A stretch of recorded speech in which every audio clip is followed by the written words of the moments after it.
Digital जंत्रणा भोगुंट ग्रामांचल लोके सुभद्रा योजना आधार link और राशन कार्ड अपडेट लोक मैंने नाही नथिबा समस्यार सम्मुखीन होउछंती। सुभद्रा योजना आधार लिंक करने को महिला माने घंटा घंटा धरी धाड़ी रे छिड़ा होउछंती। सेहीपरि राशन कार्ड KYC करने को कुनी कुनी पिलांगठरू आरंभ करी दादन श्रमिक माने भोक उपास अपेक्षा करुछंती।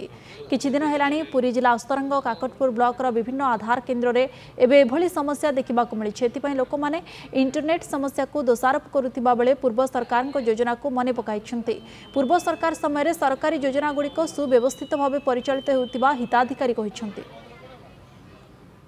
मोहन सरकार आसिलानी आमे एते असुविधा सम्मुखीन होउचे जे जहाँकि आमको मो सेवा केन्द्र रे घंटा घंटा दिन दिन धरिकी माने फिंगरप्रिंट दियो आज ओटीपी आसुनी दियो आज माने ऐसा कर किंतु क्लियर होउनी एथिपई आमे बहुत हैरान होउछ। कष्ट होउनी आ कोन सरकार नुवा योजना करछि बोली कष्ट कर दउछि आ कोन पूर्व सरकार थिले भलो थिले ये सरकार भलो हेबा को एंता कष्ट देंकि सरकार भलो हेबे बोली भाबुंती आ आमे तो सखाळ बसिला उपास ना। पूर्वतन मुख्यमंत्री थिले जो प्रकार सुविधा रे लोक माने सब पाई परथिले बर्तमान एमिति समस्या है जहाँकि जे दादन खटिया गले सी भी 1000 2 दिन जाइए 2 दिन पर पुणी 1000 खर्च कर आसुँच पिला हस्टेल अच्छा हस्टेल छाड़ी आसा पड़ुची ता देहरे पिला जो स्कूल अच्छा छुट्टी कर गाँव रोचे के आईसी संजोग न कले चाउल मिलबनी आड़े सुभद्रा योजना माँ मैंने सेमती आड़े ओटीपी आसुनी साढ़े सर्वर डाउन आड़े बारंबार जाऊँच केत 9:30 आस सर्वर आसो केत 10:30